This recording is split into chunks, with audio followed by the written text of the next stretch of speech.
What's up, guys? How you guys doing? This is Ray, and in this video I want to show you how to remove a chip or any component on a board. Now I want to make this video because a lot of you guys are interested in removing that FireWire chip from your project Mix.io. So I'll take this opportunity to make the video, show you how to do this the right way.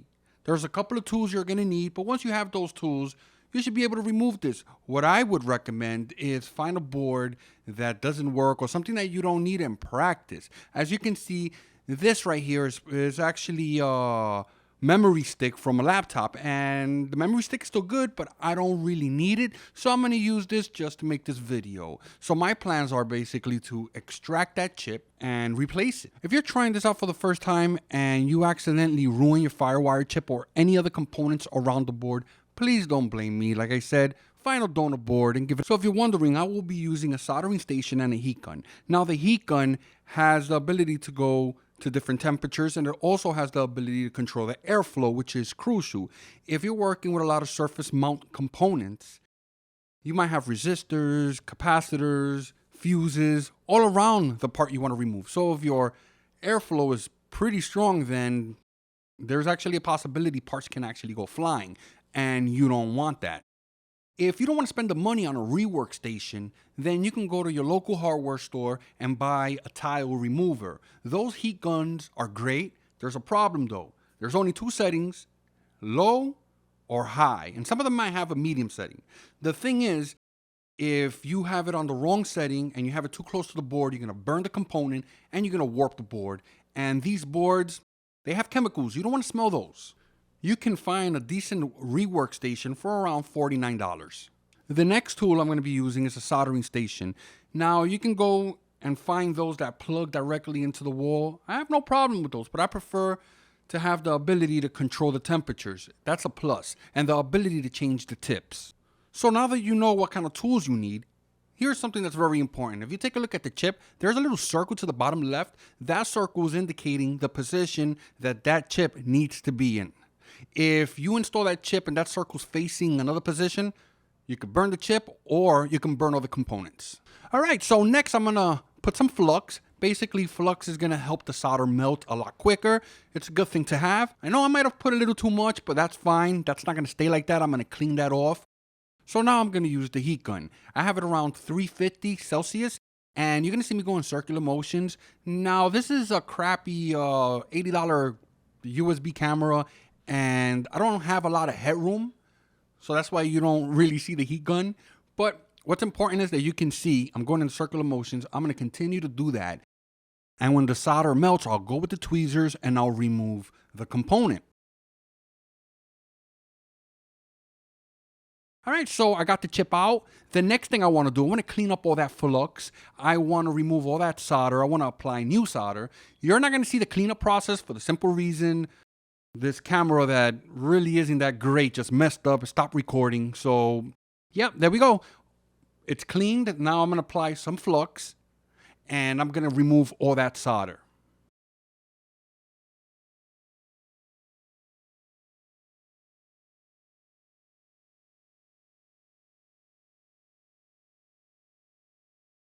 And I'm using soldering wick. Basically, what this is doing is just picking up all the remaining solder on the pads. You want to be very careful. You don't want to rip any of the pads off. You want to make sure you got the proper temperature. But once you figure all this stuff out, you'll be fine.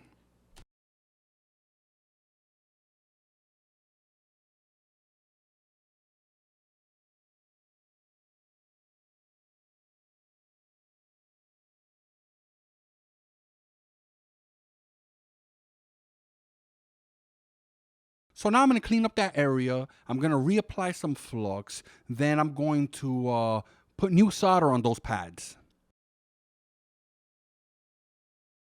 All right, so it's time to apply new flux. Now, when adding new solder, you want to make sure you have your soldering station to about 350 Celsius.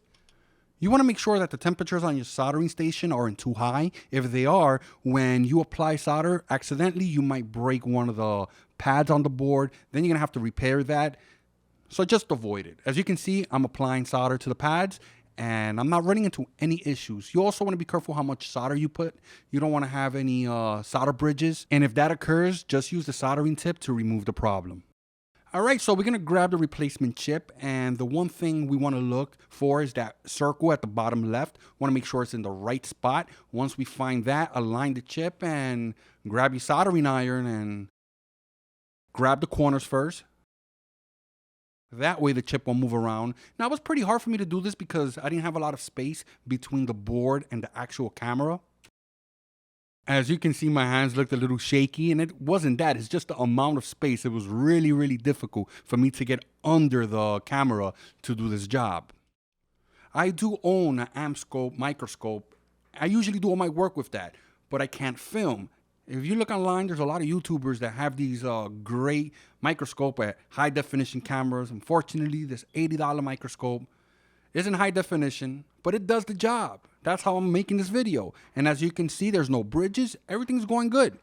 So with my tweezers, I'm gonna make sure the chip is aligned properly, and I'm going to solder one of the corners again, make sure the chip doesn't move. And there you go. Perfect.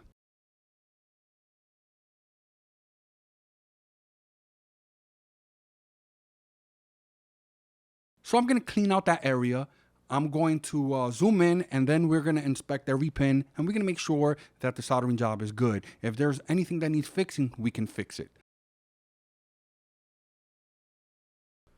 In case you're wondering, I'm using alcohol to clean the flux.